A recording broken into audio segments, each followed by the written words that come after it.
Si Coco Pimentel, mga kababayan, na running for congressman ng Marikina, na kilala ang kanyang tatay, pati siya, na anti-Marcos, bumaliktad na po. Bakit niya, Mr. Maravillas? Ang in-endorse po ngayon, yung full slate, alyansa ng bagong Pilipinas. Ngayon ang balita ngayon, Coco Pimentel endorses full slate of Marcos-backed alyansa. Inimbita nila si President BBM and other alyansa candidates to Salo-Salo style lunch at Dumanjog Plaza para sa One Cebu People's Rally. Inupakan ng ating Pangulo yung 20 pesos na kilong bigas. Hindi man po pagkaing baboy, pagkaing presidente. Lawyer doubts ICC will release Rodi over jurisdiction issue. Karamihan sa mga legal experts po, international law experts, naniniwala si Digong.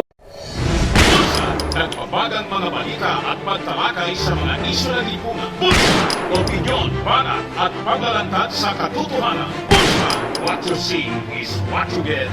You decide. Si Coco Pimentel, mga kababayan, na running for congressman ng Marikina, na kilala ang kanyang tatay, pati siya, na anti-Marcos, bumaliktad na po. Bakit niya, Mr. Maravillas? Ang in-endorse po ngayon, yung full slate, alyansa ng bagong Pilipinas. Ngayon ang balita ngayon, Coco Pimentel endorses full slate of Marcos-backed alyansa. O diba, sa bagay niya, Mr. Maravillas, hindi naman niya nakapagtataka kasi yung partido niyang PDP inagaw ni Digong. Kalaban na niya. Dati yung partido niyang PDP, yun ang naging vehicle ni Digong para maging makatakbong presidente. Nag-away-away. O ngayon, si Coco Pimentel sumuporta na sa buong alyansa. Yan 7 days before election. Sabi dito sa report ng Inquirer, in a surprising move, 7 days before the 2025 midterm polls, Senate Minority Leader Coco Pimentel endorsed the full senatorial slate of President Ferdinand Marcos Jr. Pimentel made a pronouncement on Monday saying that the Alyansa para sa Bagong Pilipinas is composed of capable senatorial candidates who can help the President pass important laws and fulfill his plans for the country. Capable po? Ang ibig sabihin nito, ang PDP laban ni Digong, yung mga kandidato doon, incapable. Hindi man na niya, Mr. Maravilla, sinabi. In effect, yun ang ibig sabihin. Mga kababayan ni Coco Pimentel, sa bagay, tama naman po. Tingnan naman ninyo ang mga kandidato ng PDP laban. Iba man ang pinaglalaban. Hindi man yung ating bayan, kundi si Digong. At may usapan ng Communist Party ng China. Yun nga po yung rason kung bakit si Tolentino umalis sa PDP. May usapan yung partido PDP laban, Chinese Communist Party. Delikado mga kababayan. Kaya itong si Coco Pimentel, sabi niya, pinipili ko ang alyansa ng Bagong Pilipinas. Kasi yung mga senatorial candidates ng Bagong Pilipinas, alyansa para sa Bagong Pilipinas, composed of capable senatorial candidates na makakatulong sa pagpasa ng mga importanteng batas na makakatulong sa ating Pangulo na mapulfill ang lahat ng plano na magaganda para sa bansa. Hindi yung planong gawing province yung Pilipinas ng China. Nakita na ninyo. Maraming salamat kay Coco Pimentel. Pag ganyan po, i-objective po itong si Coco Pimentel. Legit na opposition po. Senate Minority Leader. Hindi ko mo opposition ka. Lahat na lang i-oppose mo.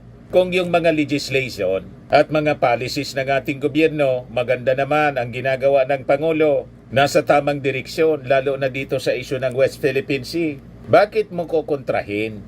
Yan dapat ang legit na opposition po. Pero si Sara, pati yung 20 pesos na bigas, nilait po. Ayan tuloy, pagpunta doon sa Cebu ng ating Pangulong Bongbong Marcos, kumain po ng sinaing ni Gwen Garcia. Ipakita ko po sa inyo. Sarap na sarap po yung ating Pangulo sa 20 pesos na kilong bigas. Yan po yung ating Pangulo.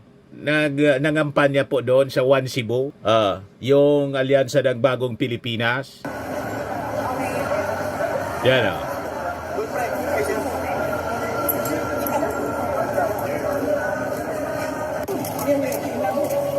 Yan Wild milled rice. Di ba?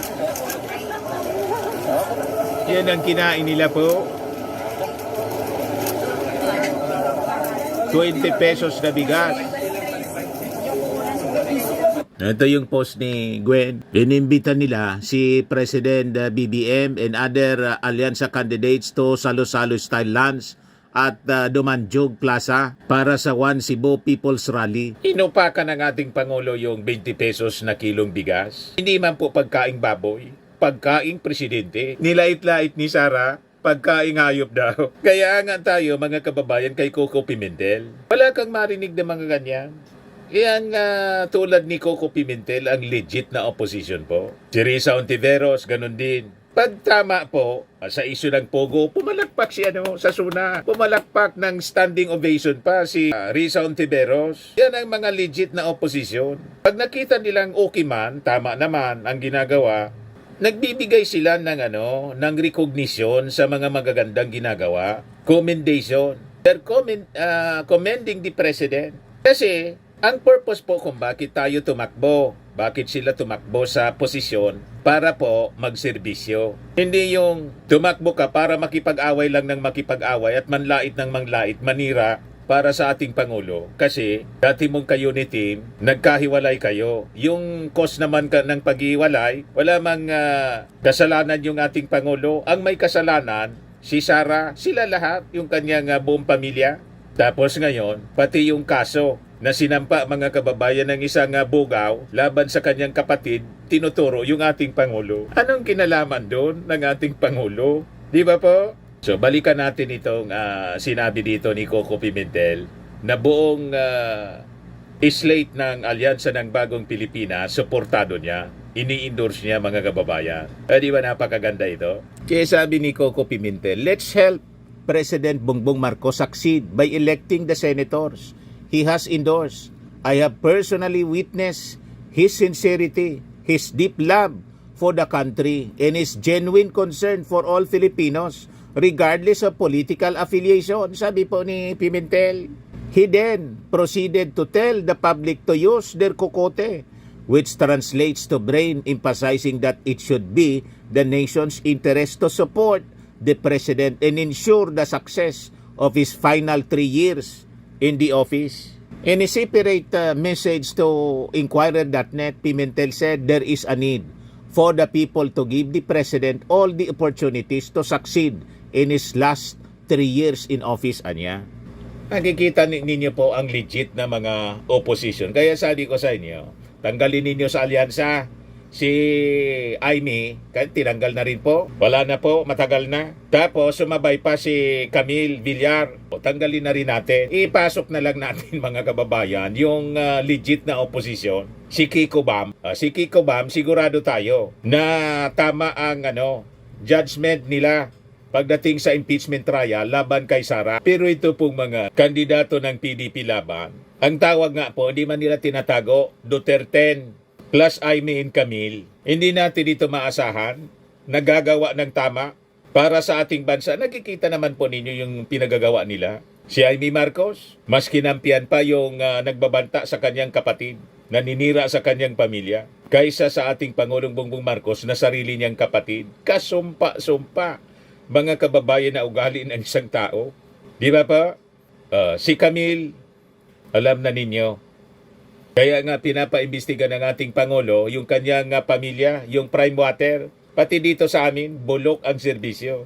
O ngayon, nang pinaimbestiga ng ating Pangulo, yung Prime Water, because of the complaints, valid complaints from the people, the consumers.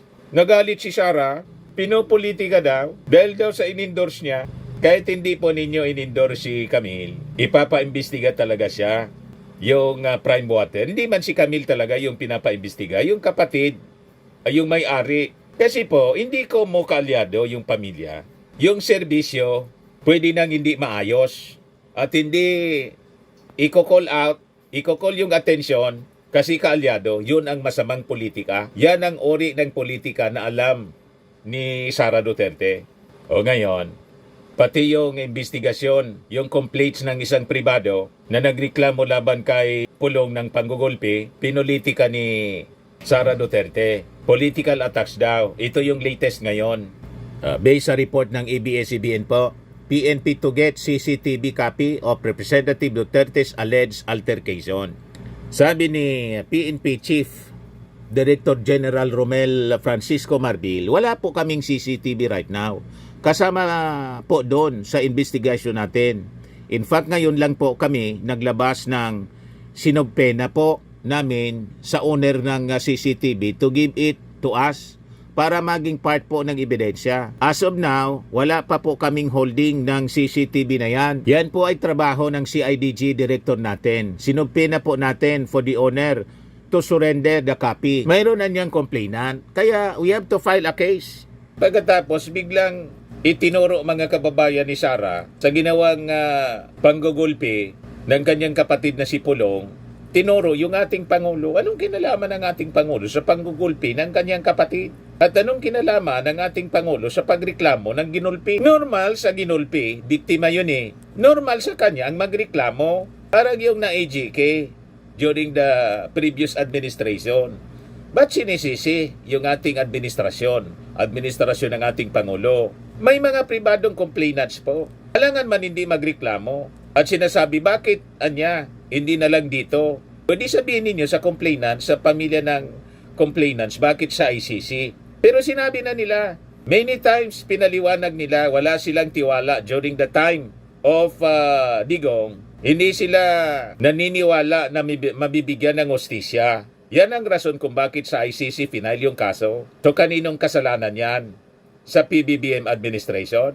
Di ba sa administrasyon nila? Kasi kung hindi nila sinalaula yung hustisya, pati daw yung mga prosecutors tinatakot, di sana dito final yung kaso, hindi sa ICC. Kaya lahat ito, ang may kagagawan, kayo. O ngayon, dito sa kaso ni Pulong, ganun din ang kanilang propaganda, political attacks. Bakit? Kaalyado ba ng ating Pangulo yung bugaw? Kinontrata ba yon ng ating Pangulong Bongbong Marcos na magbigay ng babae kay Pulong? 6 na babae? Malabo yung mga argumento ni Sara Duterte. Sablay, mga kababayan, yung kanyang mga sinasabi. Sila-sila lang ang pwedeng maniwala. Pero yung general public, hindi po maniniwala sa kanilang mga sinasabi. Sabi rito, in a separate statement, PNP said the circulating videos online did not originate from the PNP, nor were they obtained or released by any PNP unit or personnel. PNP denies any involvement in the dissemination of the affidavit of the complainant, which has also surfaced in public channels. The document in question was not released by the police, and the PNP has no official role in its circulation. The statement also said that the PNP respects the legal process and emphasizes that the case has already been formally filed before the Department of Justice. Malinaw na po.